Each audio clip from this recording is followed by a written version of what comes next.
കേന്ദ്രമന്ത്രി ജോർജ് കുര്യൻ ഉടൻ രാജിവെക്കും. രാജ്യസഭാംഗത്വ കാലാവധി പൂർത്തിയായതിനാലാണ് രാജി സമർപ്പിക്കുന്നത്. രാജ്യസഭാംഗത്വം നീട്ടി നൽകുമെന്ന് സൂചനയുണ്ടായിരുന്നുവെങ്കിലും മധ്യപ്രദേശിൽ നിന്നുള്ള രാജ്യസഭാ സ്ഥാനാർത്ഥി ലിസ്റ്റിൽ അദ്ദേഹത്തിന്റെ പേര് ഉൾപ്പെട്ടിരുന്നില്ല.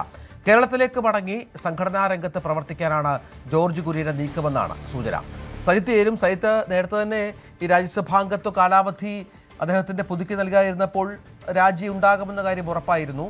ഒരു പുനഃസംഘടനയിലേക്കൊക്കെ കാര്യങ്ങൾ പോവുകയാണ് കേന്ദ്രമന്ത്രിസഭയിൽ. എന്താണ് മറ്റു വിവരങ്ങൾ? രഞ്ജിത്ത് സൂചിപ്പിച്ചതുപോലെയാണ് മധ്യപ്രദേശിൽ നിന്നുള്ള രാജ്യസഭാംഗമാണ് നിലവിൽ ജോർജ് കുര്യൻ. അതിനെ തുടർന്നാണ് അദ്ദേഹം കേന്ദ്രമന്ത്രിസഭയിൽ അദ്ദേഹം സഹമന്ത്രി സ്ഥാനത്തേക്കും എത്തുന്നത്. പക്ഷേ പുതിയ രാജ്യസഭാംഗങ്ങളുടെ തെരഞ്ഞെടുപ്പിൽ മധ്യപ്രദേശിൽ നിന്നുള്ള BJP ലിസ്റ്റിൽ അദ്ദേഹത്തിൻ്റെ പേരുണ്ടായിരുന്നില്ല. അദ്ദേഹത്തിന് മന്ത്രിസഭയിൽ തുടരണമെങ്കിൽ രാജ്യസഭാംഗത്വം നീട്ടി നൽകണമായിരുന്നു. പക്ഷേ അദ്ദേഹത്തിന് അവിടുന്ന് സീറ്റ് കിട്ടിയിട്ടില്ല. ഈ സാഹചര്യത്തിലാണ് രാജി സമർപ്പിച്ച് സംഘടനാ ചുമതലകളിലേക്ക് മടങ്ങാനുള്ള ജോർജ് കുര്യൻ്റെ തീരുമാനം.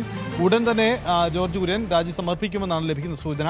അങ്ങനെയെങ്കിൽ ജോർജ് കുര്യൻ അദ്ദേഹത്തിൻ്റെ തട്ടകം ഇനി കേരളമായിരിക്കും. കേരളത്തിലെ സംഘടനാ ചുമതലകളിലേക്ക് അദ്ദേഹം മടങ്ങുമെന്നാണ് പ്രതീക്ഷിക്കുന്നത്. കേരളത്തിൽ BJPയുടെ സംഘടനാ പുനഃസംഘടനയും ഉടൻ തന്നെ ഉണ്ടാവുന്നുണ്ട്. അങ്ങനെയെങ്കിൽ ഒരു പ്രധാനപ്പെട്ട ചുമതലയിലേക്ക് മുൻ കേന്ദ്രമന്ത്രി എന്ന നിലയിൽ കൂടിയായിരുന്ന ജോർജ് കുര്യൻ മടങ്ങിയെത്താനാണ് സാധ്യത. നേരത്തെ BJPയുടെ സംസ്ഥാന വൈസ് പ്രസിഡന്റ്, കോർ കമ്മിറ്റി അംഗം തുടങ്ങിയ പ്രധാനപ്പെട്ട ചുമതലകൾ വഹിച്ച വ്യക്തി കൂടിയാണ് ജോർജ് കുര്യൻ. അദ്ദേഹം BJPയുടെ സ്ഥാപക മുതൽ സജീവമായി സംഘടനാ രംഗത്തുണ്ടായിരുന്ന വ്യക്തി കൂടിയാണ്.